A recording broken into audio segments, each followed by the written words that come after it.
Parallax method for estimating distance of distant stars less than 100 light year. जो आपका star है वो कितनी दूरी से कम दूरी पे होना चाहिए? 100 लाइट ईयर से कम दूरी पे होना चाहिए। अगर उससे ज़्यादा है तो फिर ये मेथड काम नहीं आ पाएगा। तब क्या करेंगे उसके बारे में भी बात करेंगे, लेकिन पहले इसके बारे में समझिए कि यहाँ क्या चल रहा है। पहले समझ लें, फिर जो चाहिए मैं थोड़ा बहुत लिखवा दूंगा, क्योंकि एग्ज़ाम के लिए ये इम्पॉर्टेंट है। स्कूल्स में ये सवाल पूछा जाता है पहले टेस्ट में। तो पहले इस वर्ड पे ध्यान दें कि पैरेलैक्स किसे कहते हैं। तो पैरेलैक्स का बेसिक मीनिंग होता है apparent shift in the position of object when it is viewed from two different locations। किसी चीज़ को आप दो अलग अलग लोकेशन से देखें तो ऐसा प्रतीत होता है कि उसकी पोजीशन चेंज हो गई। रियलिटी में नहीं होती है, लेकिन ऐसा प्रतीत होता है कि वो चेंज हो गई है। जैसे आप एक पेन को ऐसे अपने सामने रखें, इस आँख से इसको देखें और फिर इस आँख से इसको देखें, तो ऐसा लगता है कि इसकी पोजीशन जो है उसमें शिफ्ट आ गया। इस फिनोमेना को आप कहते हैं parallax, apparent shift in the position of an object when it is viewed from two different locations। सबसे पहले ये समझिए कि कोई चीज़ आपको बड़ी या छोटी क्यों नज़र आती है, क्योंकि किसी चीज़ का बड़ा या छोटा नज़र आना इस बात पे डिपेंड करता है कि वो ऑब्जेक्ट आपकी आई पे कितना विजन एंगल बनाता है ना, विजन एंगल बनाता है। देखिए, अगर सूरज और चांद की बात करें तो देखने पे अर्थ से आपको दोनों की साइज करीब करीब सेम लगती है, लेकिन सूरज जो है वो मून से बहुत बड़ा है। It is very very large. उसका diameter is 109 times the diameter of earth, but they appear to be same to you. Why? क्योंकि जो विजन एंगल दोनों बना रहे हैं उसका डिस्टेंस बहुत लार्ज है, तो वो छोटा नजर आता है। अगर यहाँ कोई एक ऑब्जेक्ट रखा है और कोई इसे यहाँ से देखे तो उसकी आई पे जो एंगल बनेगा वो ये वाला बनेगा, और कोई अगर इसे यहाँ से देखे तो उनकी आई पे ये एंगल जो बनेगा वो ये वाला बनेगा। तो अगर इस एंगल को मैं कहूँ कि ये अल्फ़ा है और इसका नाम मैं कहूँ कि बीटा है, और आपसे कहूँ बेटा बताओ अल्फ़ा या बीटा में से कौन छोटा या कौन बड़ा है, तो आप कहेंगे कम ऑन, अल्फ़ा बड़ा है, बीटा छोटा है। तो वही ऑब्जेक्ट इस पर्सन ए को क्या नज़र आएगा?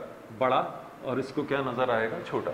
और बिल्कुल डे टू डे लाइफ की बात करें तो आप कहें पास से देखते हैं तो चीज़ें बड़ी दिखती हैं, दूर से देखें तो चीज़ें छोटी दिखती हैं, है ना।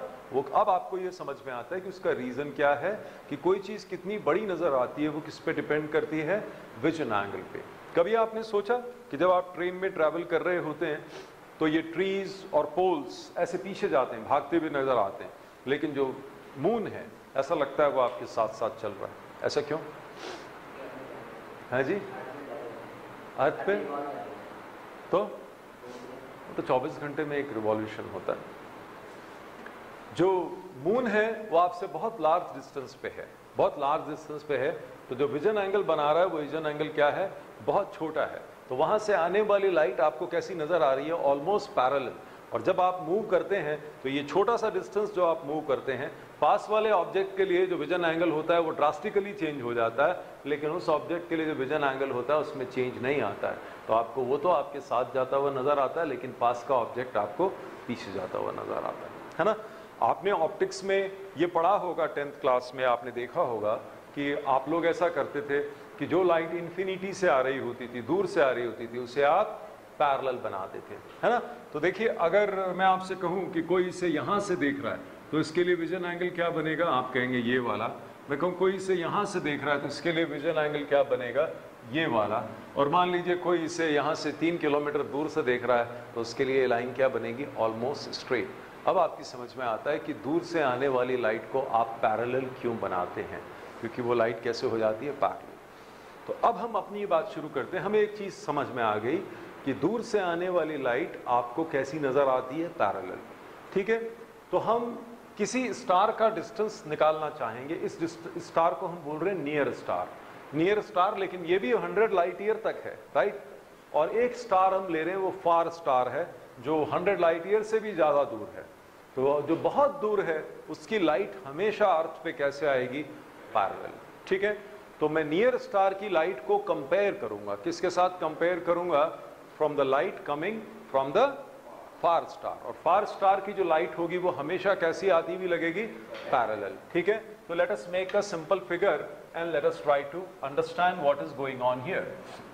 सो लेट अस से ये हमारा सन है, right, this is the sun, and around the sun you have the earth orbiting in this orbit, okay, and there is a far star जहां से लाइट आ रही है, and that light is always coming parallel irrespective of, this is the light coming from far star, कहीं दूर कोई star है जहां से लाइट आ रही है वो हमेशा पैरेलल आएगी। आप क्या करना चाह रहे हैं, you want to measure the distance of this star that is near star, okay, right, okay.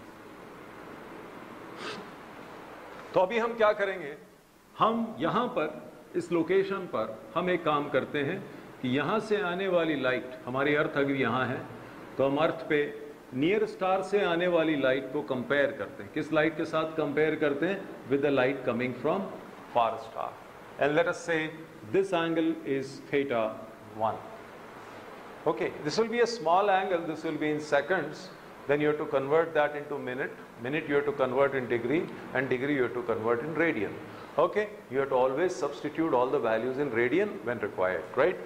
So this is theta 1. Now simple question, if this is theta 1, ye kiske barabar, theta 1, so this also is theta 1, okay. Now what I do, I wait for 6 months. If I wait for 6 months, what will happen, this earth will move in the orbit and will come to the diametrically opposite point, है ना, इधर आ जाएगी। Now again I compare the light coming from near star with the light coming from the far star, and let us say this angle is theta 2, तो ये angle कितना होगा, this angle also will be theta 2, right, okay। अब आप एक बात जानते हो, क्या जानते हो, कि angle is equal to arc upon radius, ये होता है, एंगल आपके पास है अभी कितना है, थीटा 1 प्लस थीटा 2, और ये आर्क आपको पता है कि सन से अर्थ की दूरी हम जानते हैं कितनी होती है, 1 एस्ट्रोनॉमिकल यूनिट, तो ये डिस्टेंस भी कितना है, 1 एस्ट्रोनॉमिकल यूनिट, तो ये डिस्टेंस कितना है, 2 astronomical unit, that is 3 into 10 to the power of 11 metre, क्योंकि एक एस्ट्रोनॉमिकल यूनिट कितनी होती है, 1.5 इंटू 10 टू द पावर 11, तो ये आपको नोन है। तो अब आपको क्या पता है, आपको आर्क पता है, और आपको क्या पता है, आपको एंगल पता है, तो आप क्या निकाल सकते हैं, रेडियस निकाल सकते हैं। तो अगर मैं कहूं कि ये वाला जो डिस्टेंस है, ये डिस्टेंस, इसका कुछ नाम रख दें, let us call this distance as d, तो आप कहेंगे fine this will be equal to, d will be equal to arc that is 2 AU divided by theta 1 plus theta 2, but I am writing it categorically that you have to submit this in radian, okay.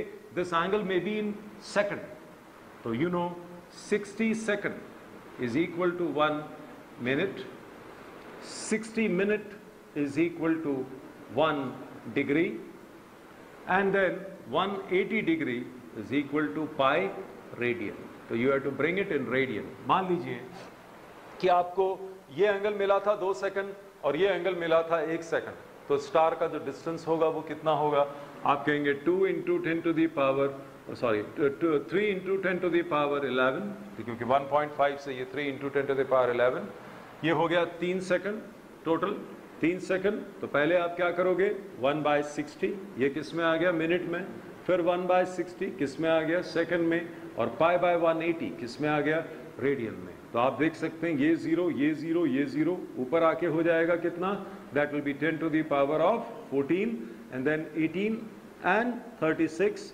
and 3, and divided by what, 3 pi, so 3 and 3 you can lose, so this pi you can cancel with this roughly, if you take this to be 3, then this pi and 18 can be cancelled, this will be 6, so 36 into 6, this will be roughly equal to 144, so you are getting 144 into 10 to the power of 14, so 14.4 into 10 to the power 15, आपको मालूम है 9.4 into 10 to the power 15 क्या होता है, 1 light year. तो ये distance कितना होगा, करीब करीब 2 लाइट ईयर के आसपास, इतना डिस्टेंस है इसका।